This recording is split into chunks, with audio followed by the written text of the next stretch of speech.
as an authority in the field of cymatics, it would help our listeners to get an overview of what cymatics is and how it can help humanity. Can you give us a brief explanation on that? I sure can. Cymatics is the science of visible sound. In other words, sound made visible. And I think we all know that if we can see something, we can understand it at a far better way, a far deeper level than we can with our other senses. And so the whole idea is, if you make sound visible, you can study it in ways that you couldn't study it with normal instrumentation. And so we have this instrument, we call it the CYMASCOPE, C-Y-M-A scope. It can make sound visible. And using this instrument, it's opening so many different doors and so many different areas of science, because we can bring this new instrument to bear on everything from astrophysics through to biology, phonology, zoology, basically almost all the ologies. Amazing. And it opens up all sorts of new areas in science. It's a wonderful new way, wonderful new gift, really, to science, to have cymatics as a science. It really is a gift, to say the least. I've actually seen some of your work, and it's kind of perplexing and phenomenal at the same time, because when you see, like you were saying, you actually see basically the sound come into a form, which I think is something that everybody is kind of vaguely familiar with, maybe by ancient scriptures, but to see it in reality is kind of like, wow, what they were saying all along is true. There really is, sound can really produce physical objects in a sense. So it is truly phenomenal what you're saying. It is a wow, and even seeing it on the screen, on a computer screen, it's not so much a wow as when you see it for real with your own eyes, right up close and personal. Then it's a real wow. And so even taking something as simple as a Chladni plate, a simple metal plate that you sprinkle sand on, and then you play the plate with a violin bow, even doing something as simple as that, when people see a pattern form before their very eyes, it's almost as though you're kind of like a musician, you roll up your sleeves, I've got nothing up my sleeves, and then you play the plate with the violin bow, and this beautiful pattern emerges, and you see the little sand grains or the salt grains or whatever particulate matter you've used, you see them dancing and kind of all gesticulating and trying to get into position, as if they're being controlled by, some force, which obviously they are, in this case, the power of sound. And this power of sound does have almost magical qualities. It can move matter, and it can bring matter into a form that is so beautiful to see. So yes, when you see it with your own eyes, that is something very special. Amazing. So what about, what experiences and discoveries did you have while visiting the Great Pyramids in Egypt? Well, it really was my visit to the pyramids in 1996 that began my whole journey of exploration in cymatics. I had been, my career was as an acoustics engineer, but I had never been to the pyramids before. And my father and I had been to Egypt, but this was the first time that we'd got to actually get inside the pyramids. And when we got inside the Great Pyramid, we were very fortunate that day, because we were able to be alone in the king's chamber, and which is an amazing granite-lined chamber with fantastic acoustics. So you can almost hear the sound of your own blood rushing through your body, just because it is so quiet in there when you are alone. And so anyway, I was a little bit naughty that day. I lay in the sarcophagus. This is a 3.7 ton granite box that the pharaoh Khufu was supposedly interred in. I have my own ideas on that subject. We will not go there today, but basically, I lay in the granite box. You're not supposed to do it, but I was a bit naughty, and I did. And I made a glissando sound, a kind of smooth, unstepped an undulation of sound. And at one particular frequency, I felt the whole of my body tingle from head to toe. Wow. It was kind of, it felt like I was being washed with a wave of energy. And I knew at that moment that this was something very special that had happened. It wasn't not the kind of thing that happens every day. Right. And it was that at that moment that I realized that, or at least I felt that this was designed, that the Egyptians had somehow designed the acoustics of this chamber for a specific reason. And after we came out of the pyramid that day, I said to my daddy, you know, we really have to come back here one day and do some proper acoustics tests. And indeed we did that, or at least I did myself. Dad couldn't come that time, but I went myself. And I actually did two missions to the Great Pyramid. I did one in 1990, later in 1996, and then I did another one in 97. And it was the 97 tests, the experiments in 97 that really set me on the road to cymatics. This was, the reason was because I wanted to see what the resonances in that granite box looked like. You know, I wanted to look at them, observe them with my eyes rather than with other instrumentation. And so I searched around and I found this guy, Hans Jenny, the Swiss scientist who had done so much great work in the 1970s with visible sound. And so I was inspired by Hans Jenny's work. And what I did was I had a membrane, a PVC membrane manufactured that would fit exactly across the top of this sarcophagus. And I arranged 43 little bags of sand all the way around the perimeter to give it a kind of even torsion. I had a speaker positioned in the bottom of the sarcophagus to excite the membrane acoustically. And then I simply sprinkled on sand and turned the system on and started looking at the patterns that were emerging in the sand. Well, the antiquities inspector was extremely bored. He obviously thought that I was a slightly crazy Englishman. I'd met him obviously the previous year, and I think he thought I was a little bit mad, but it didn't seem to matter to him because, you know, I had paid quite a bit of money to do these experiments. But now what happened was this, that at certain frequencies, what looked like ancient Egyptian hieroglyphs started appearing on the surface of this membrane in the sand. And the antiquities inspector, who had been so bored, you know, sort of filing his nails, you know, leaning up against one of the walls of the king's chamber, he now comes rushing across to me, and he says, "How you do that? How you do that?" And I said, "I don't know. It's just happening. You know, these hieroglyphs were appearing in the sand, or what looked like hieroglyphs." And anyway, he was now very animated and saying, "How can I help you? What can I do?" And so I showed him what to do to scrape the sand off so we could sprinkle new sand on and go through a whole series of different frequencies to see what we could find. And we did find a lot more hieroglyphs. I mean, it was quite amazing to see these. The part of the story that I haven't told you so far mentioned is perhaps even more important in a way than the hieroglyphs. And it's this. 3 weeks before I was due to go out to the pyramids, this particular mission, I injured my lower back quite badly, and I was in a lot of pain. And in fact, so much pain that I didn't know whether I'd even be able to do these experiments. You know, I had 2 huge suitcases full of equipment. How was I going to carry these with this pain in my back? You know, I just couldn't even think about it. So other people actually did handle the luggage, the suitcases and so on. I virtually crawled on my hands and knees into the pyramid. I was in so much pain that day.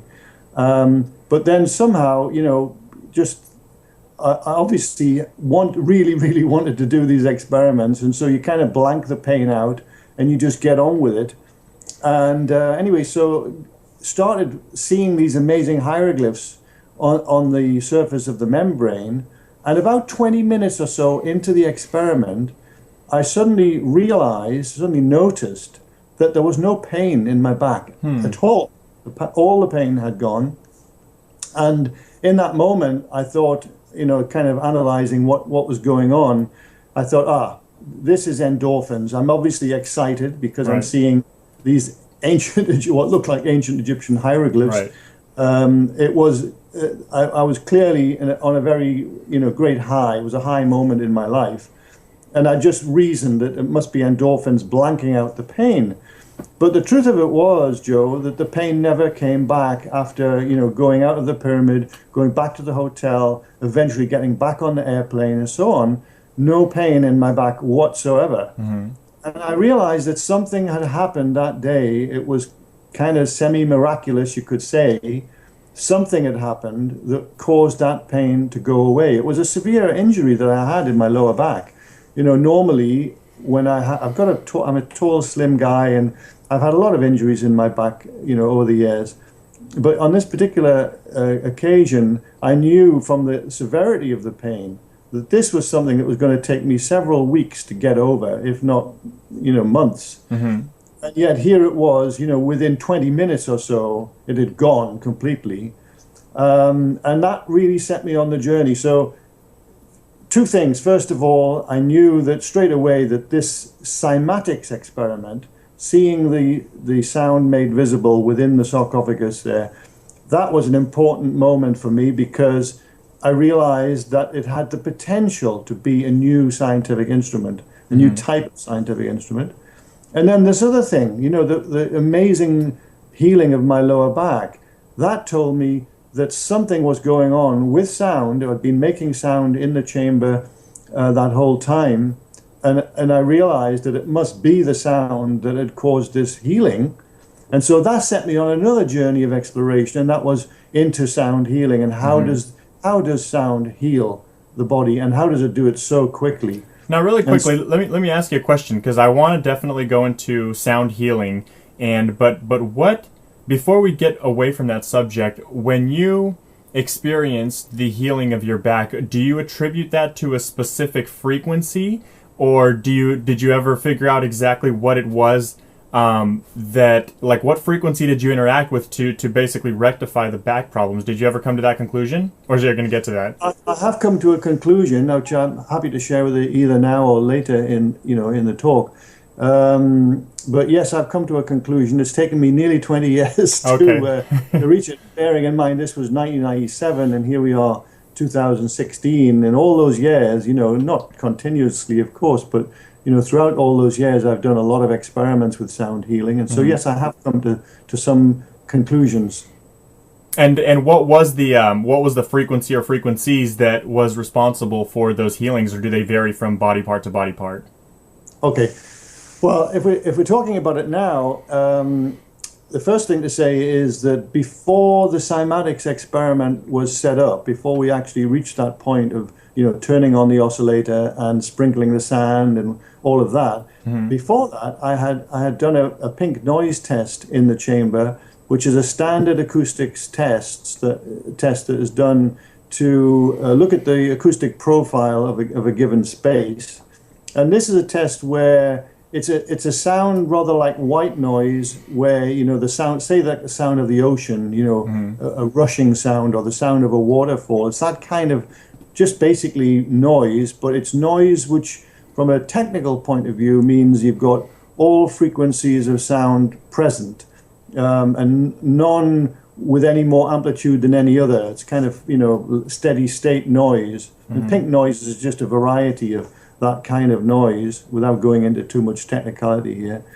Anyway, I had done the pink noise test before setting up with the sarcophagus. And that type of noise, I do believe, at least in my hypothesis, my working hypothesis, is that type of noise was partly responsible for the healing. I've done lots of experiments since then, of course, over the years, to look at what happens with sound in terms of biology. And there was one particular experiment. I'll tell you something. Before you talk about that experiment, over the years, I had come across a lot of people who were interested in sound healing, and they would always give me this kind of analogy of the human body as an orchestra that had gone out of tune. Okay. And what you're really doing with sound is you're kind of retuning the orchestra. You've got some player that's in the orchestra is not in key with the rest of the orchestra, and you can hear it as a discord, and that's a body part that's not working right or whatever. Right. And I'd always thought that this is way too simple. This can't be the truth of the matter. That it Right. must. I've always looked for the most difficult explanations for things. This seems to be my way. Anyway, so that was something that it was always in the back of my mind. This analogy, this metaphor, or whatever you want to call it, about the orchestra going out of tune. Well, anyway, a couple of years ago, I did an experiment which pretty much showed that that really is the case. And what it was, you may have heard of a scientist called Professor James Jimzeski. He works at UCLA, California, or at least he did. I'm not sure if he's still there, but he did a lot of wonderful work in nanotechnology. But this particular piece of work that he did was in a new field that he started called sonocytology. In other words, the sound of cells.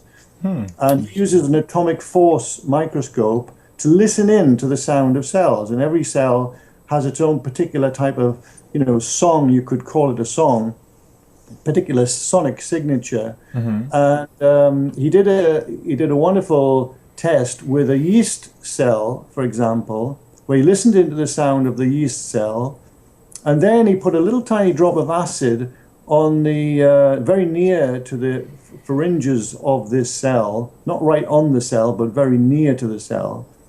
And the cell screamed. It could sense the acid. It knew it wasn't going to be good for it, and it screamed. And it literally made a high frequency sound, which was picked up by the atomic force microscope. Well, what I did was, when I came across these sounds online, anyone can go and listen to them, I put them into a conventional spectrum analyzer, an ordinary acoustic analyzer, to look at the frequencies that were present in the sound of the healthy yeast cell. So you could see the spectrum right away across the band, all the different frequencies, obviously not just one frequency, but lots of frequencies. And you can see them all dancing up and down, and this is the song of the yeast cell, let's say. And then I pressed a button on the analyzer that held all the highest peaks of that profile, if you like, of the yeast cell song. And then I put into the same analyzer the song of the yeast cell in its terrified state, with this drop of acid very near to it.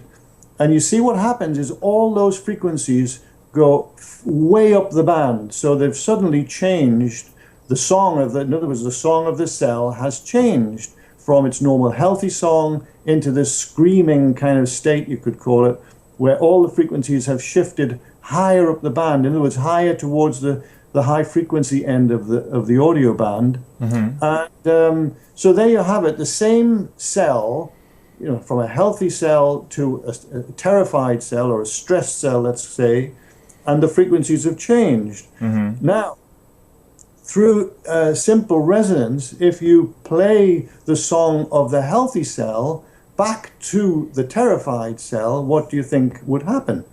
Obviously, through simple resonance, first of all, the cell knows what its song is. It knows what its healthy song is. Right. And so naturally it wants to absorb those frequencies.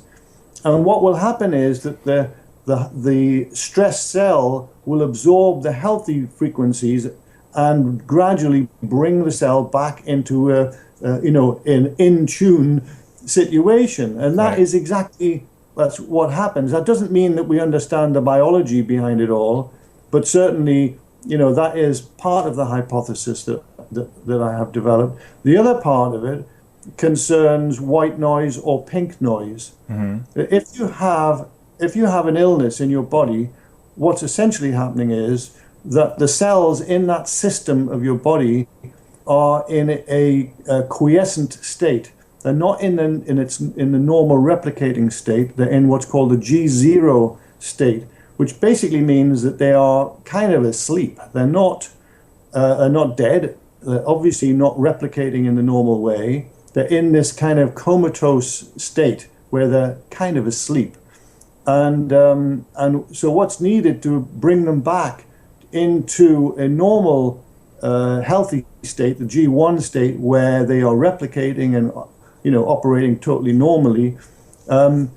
If you look this up, you'll find that from a biological point of view, typically they talk about nutrition bringing the cell back to its normal healthy state if it's in a G0 state. But the other thing, part of the hypothesis is that sound itself is a kind of food to the cell, and it will absorb those sonic frequencies and help to trigger the cell back into a normal, healthy state. The other aspect to sound healing is that cells have memory, and cells will remember a given trauma. So if you have a system of the body that's in great trauma, there's a cellular memory of that trauma. Even when you become well again, the cells are still remembering to some extent the memory, of that event, that trauma, whatever it was, and can be triggered back into that illness again quite readily. Right. So one of the things that happens with white noise or pink noise, it kind of erases cellular memory.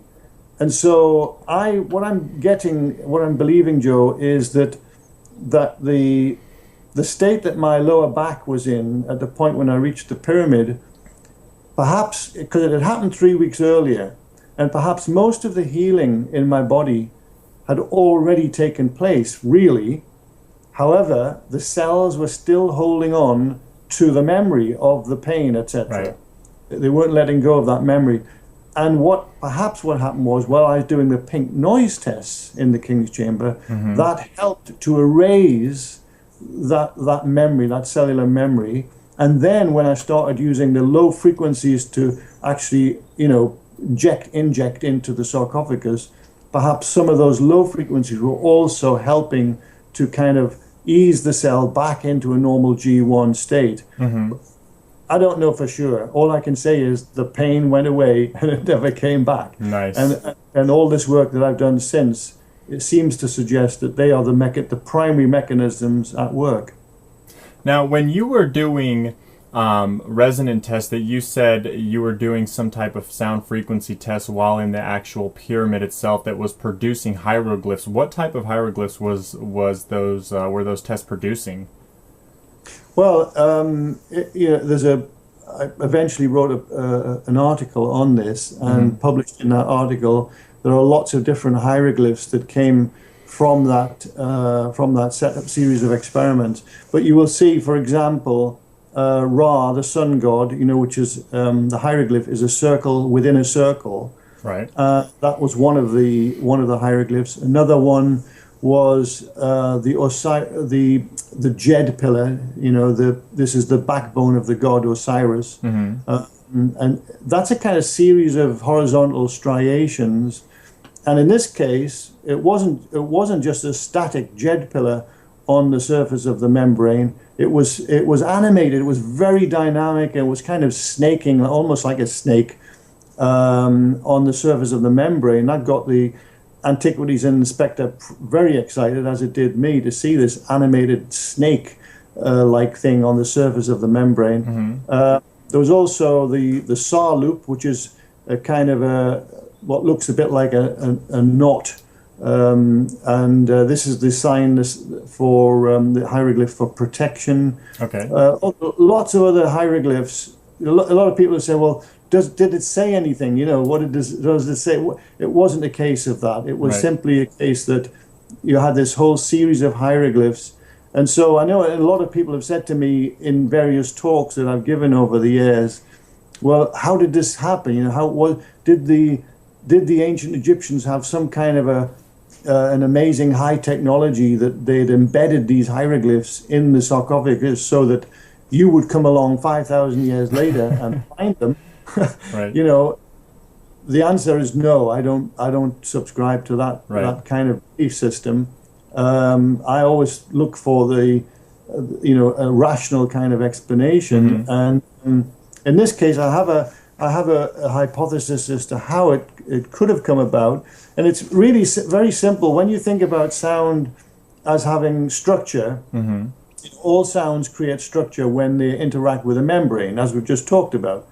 Well, if you think back to the days of the ancient Egyptians, and they're in the quarry, and they're literally hammering this sarcophagus into its form. You take a solid block of granite, you use a tube tubular drill initially to take out the bulk of the inner part of what's going to form the sarcophagus. But then you've got to hammer it a lot to get rid of all the little bumps and lumps. And they don't use chisels on granite in those days. They're using pounding balls to literally pound down the surface of the granite. Well, when you do that, what happens is granite is, certainly the type of granite they were using, Aswan granite, has about 25% of quartz crystal in it. It's very high percentage of quartz. And so the granite has a great resonance. It's a wonderful resonant material. And when you strike it with a hammer, or in this case a pounding ball, it creates a beautiful low-pitched sound. And it's quite a complex sound. It's not a simple pure tone.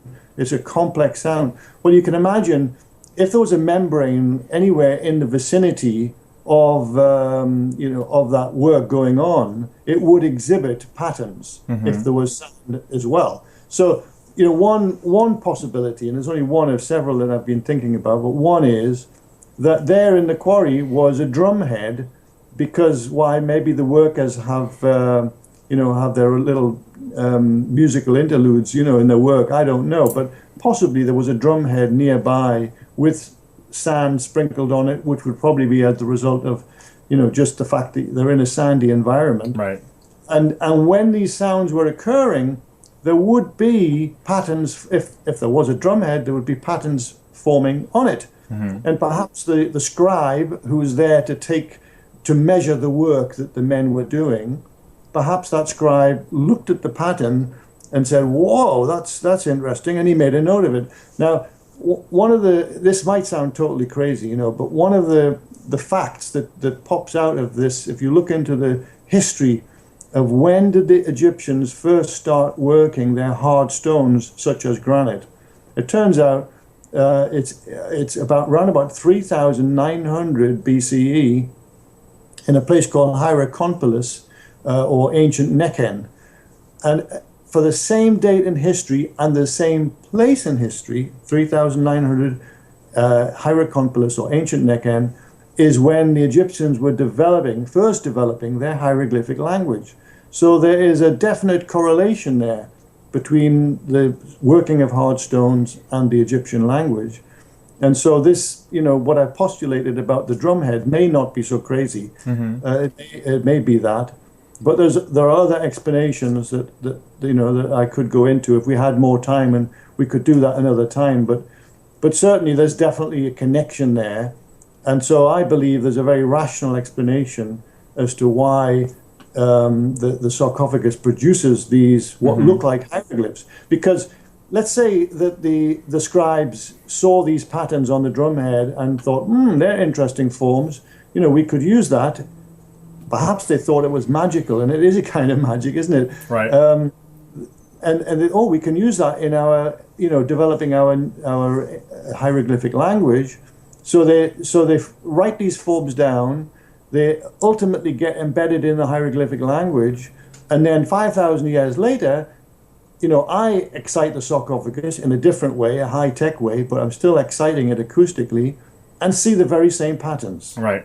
So there's a reasonable explanation. Sure. It may not be the right one. Do you think that sound vibration was responsible for the construction of the pyramids?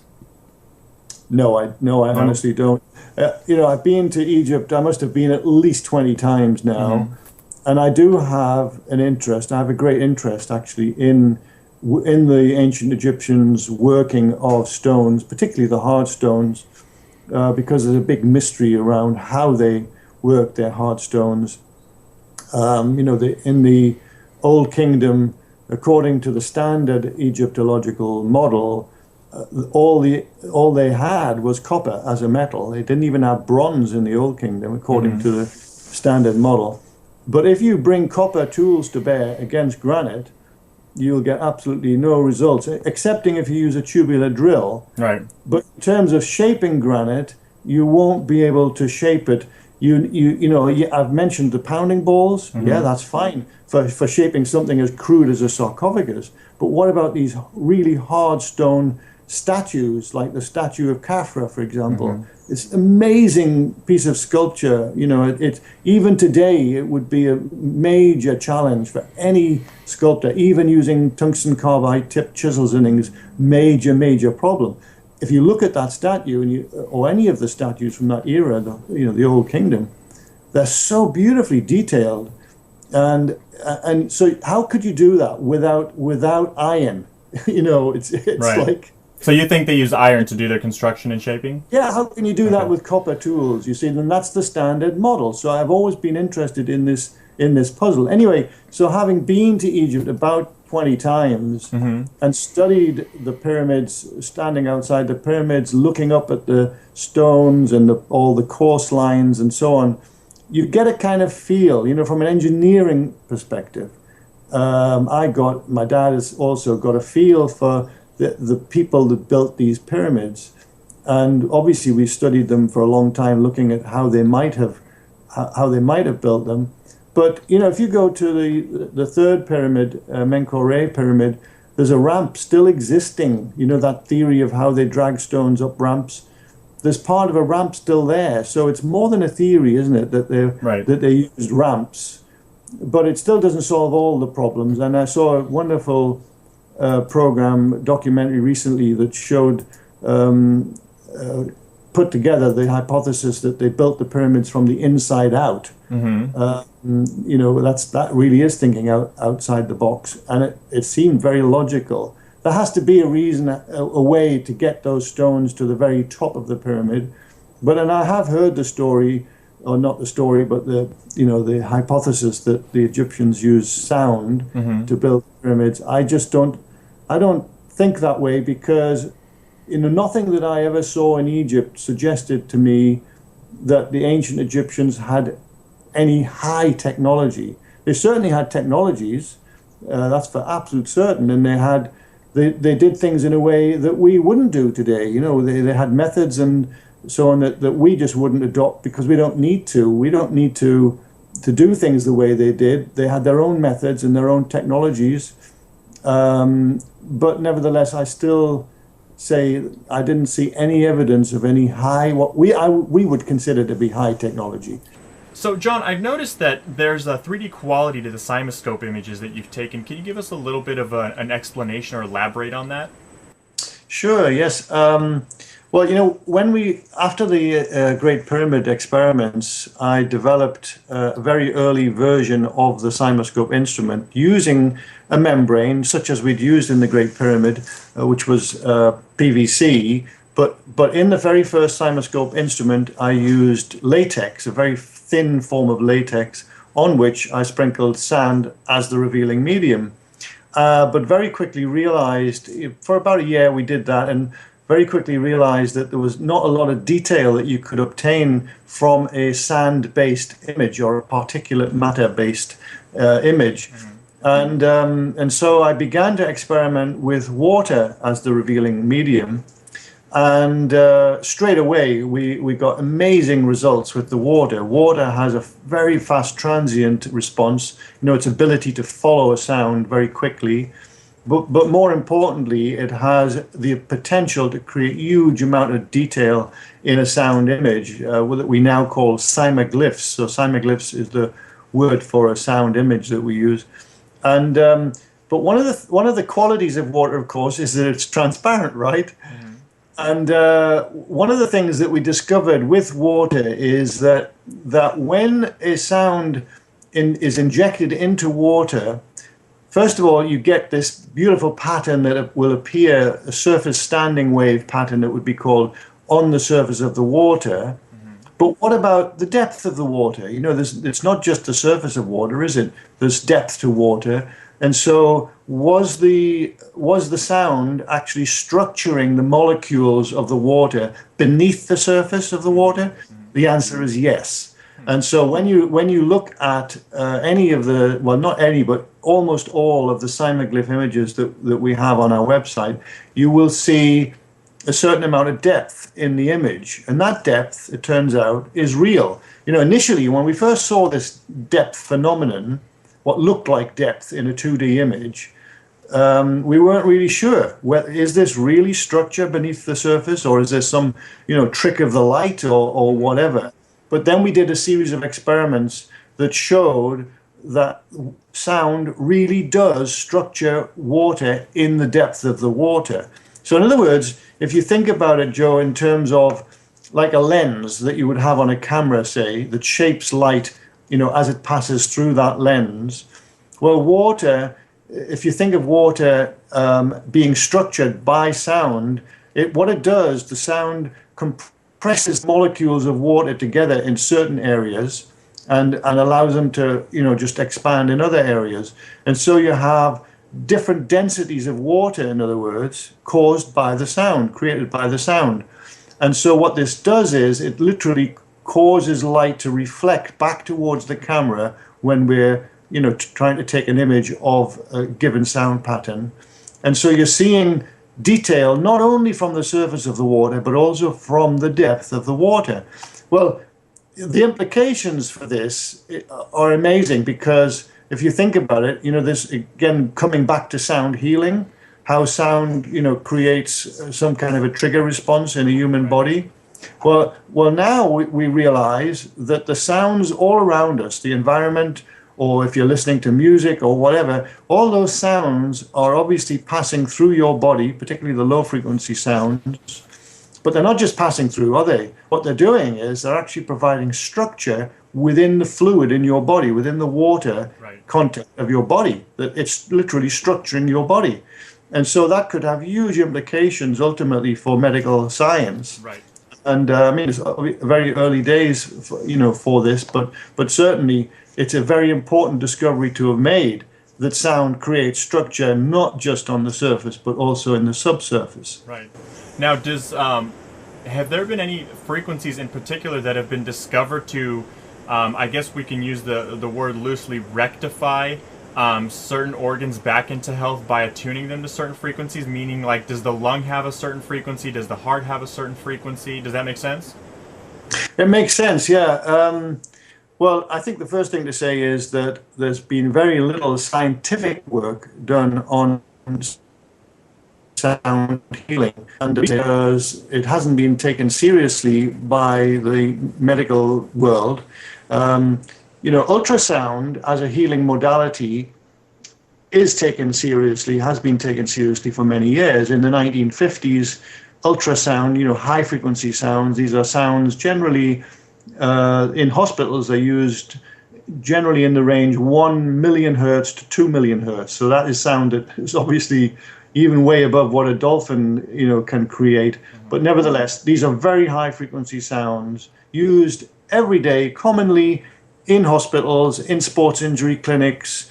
They can be used for therapeutic applications, such as a broken bone. Let's say you have a broken bone that has been disturbed, in a normal state of healing. So you had a broken bone, they've put a cast on your arm or whatever, or your leg, and then you've done something really silly, like you've lifted something that you shouldn't have done or whatever, and that has disturbed the fracture. What happens very often when a fracture is disturbed like that, the body, for whatever reason, will not continue the healing process. It kind of shuts down the healing process, and that fracture will not heal.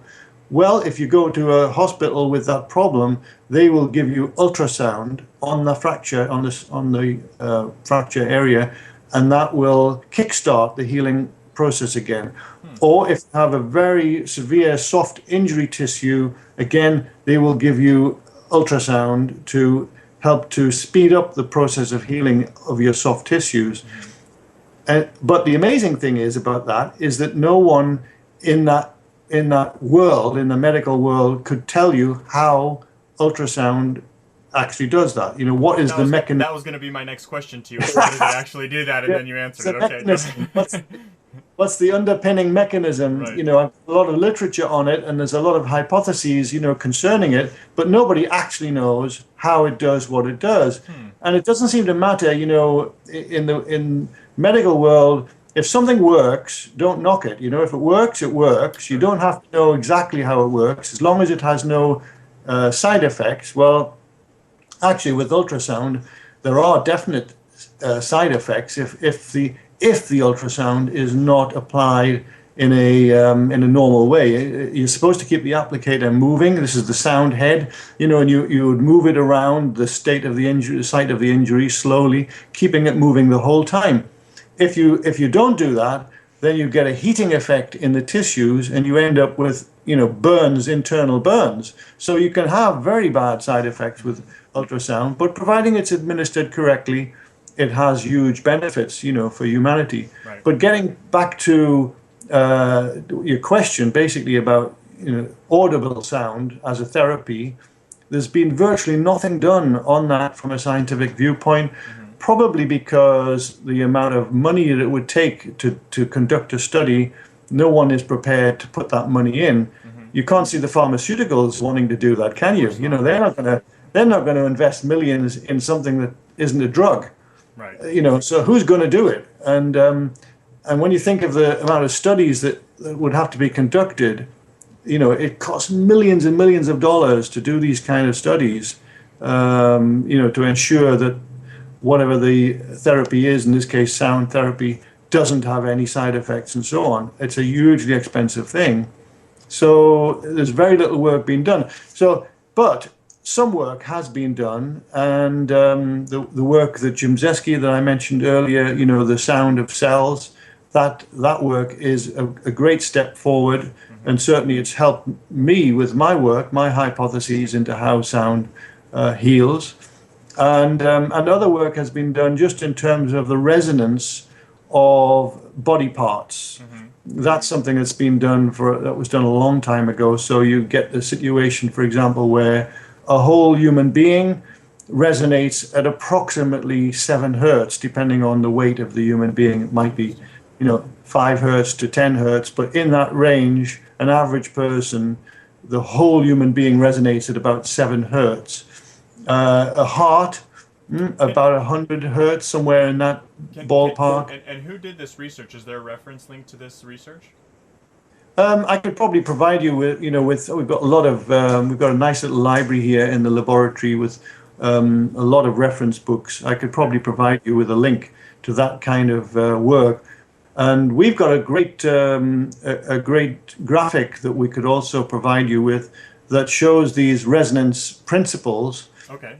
Where a whole person is around about 7 hertz, a heart in the area of 100 hertz, and then cells, individual cells, most of them resonate in the area of about 1,000 hertz. And the nice thing about all this is, of course, that all these frequencies are well within, normal human capabilities. We can produce those frequencies readily.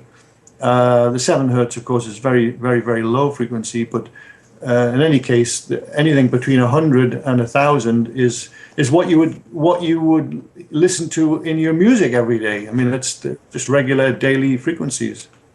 It's amazing stuff.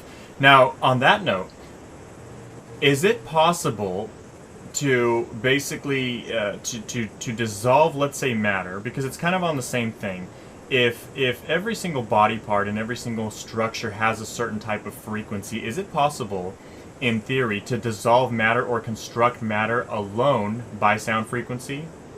Are we talking about biological matter here? Well, let's just say like a rock, for example, or a solid object, some kind of an inanimate solid object. Would it be possible to dissolve it, or even in theory construct it using sound vibrations alone? Yes, I think is the general answer. You can. I think the lithotripsy, of lithotripsy, which is used in hospitals, for example. I know we're getting back to medical science here, but to answer the question, for example, in hospitals, they use lithotripsy, which is very high sound pressure shock waves to destroy kidney stones, for example, in your body. They break them up simply through high pressure sound. And so, if you stage that up to some kind of a huge machine, a weapon, probably it would be classified as, you can imagine a beam of sound coming out of that weapon that would break up anything, basically, if it's got enough power behind that beam. Yes, you can use sound in a destructive way.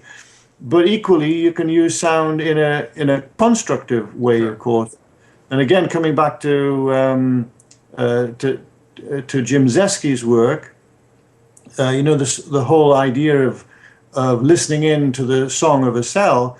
Well, what if we're talking about a cell that's not a healthy cell? Let's say you're listening to the sound of a tumor cell. Well, a tumor cell has a different song to a normal healthy cell. So if you listen into the sound of a tumor and it has this particular set of frequencies, if you were to then amplify the song of that tumor cell thousands of times to a level at which you would then inject back into the tumor via some kind of a probe device, then what would happen? What would happen is that the tumor, through the simple laws of resonance, would absorb that sound, because it's its own song, right? It's all the frequencies within its own song. You're then sending them back into the tumor. What would happen is the tumor would melt away simply because it's absorbing too much of that energy, and the cells would begin to implode and would be literally destroyed as a result of this simple laws of resonance. Well, that's one of the things that, one of the potentialities from Jimzeski's work ultimately could be a way of eradicating tumors. You couldn't eradicate them quickly. You'd have to do it over a period of time, because obviously there would be huge toxicity in the body through all this tumor debris floating around. You'd have to do it over a period of days, I guess. That's right. Depending on the size of the tumor.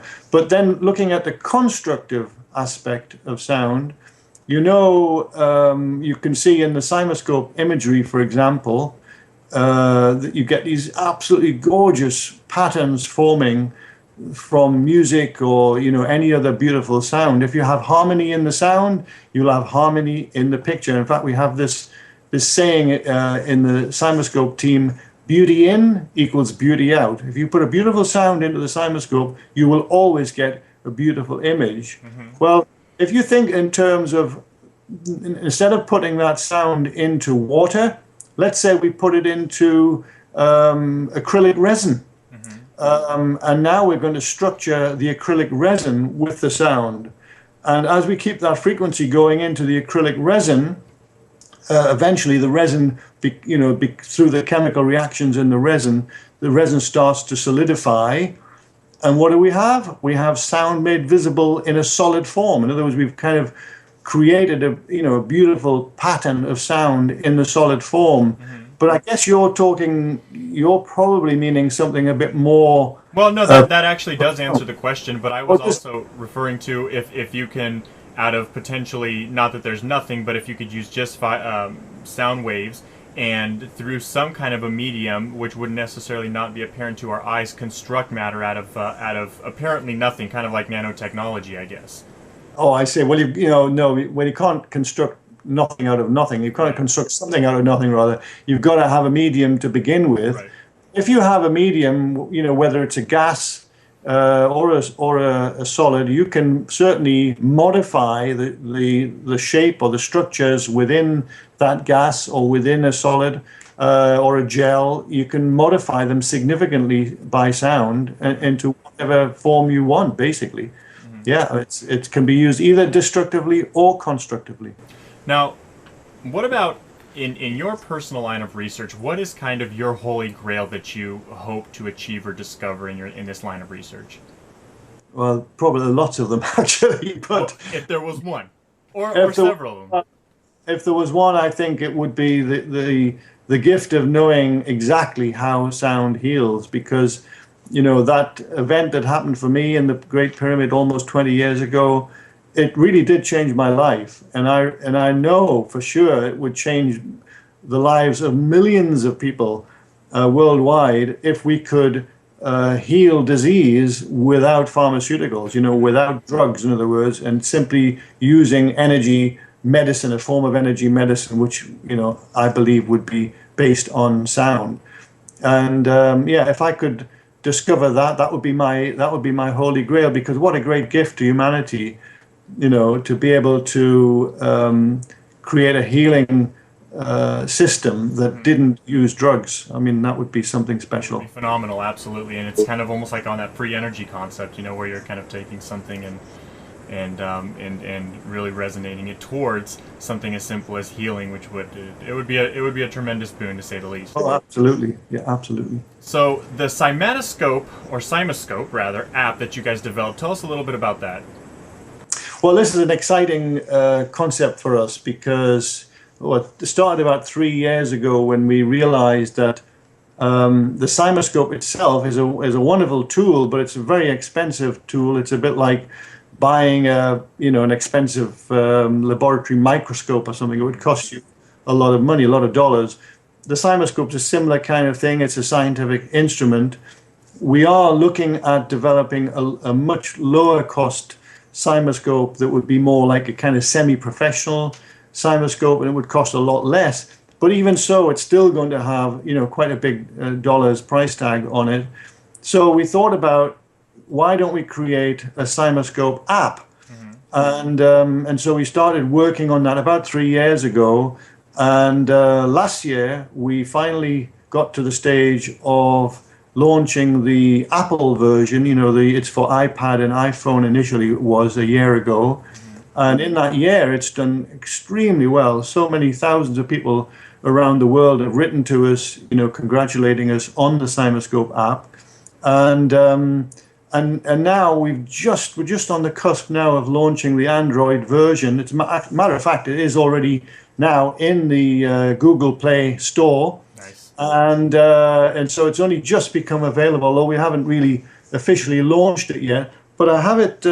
I have the Apple version here. This is a short demonstration of just some of the great features of the CYMASCOPE app for Apple iPad, iPhone and a whole range of Android-powered devices. The circular keyboard represents the first 40 notes of a concert grand piano, and the attack, plateau and decay phases can be seen for each note. I'll tap out a jingle so you can see what I mean.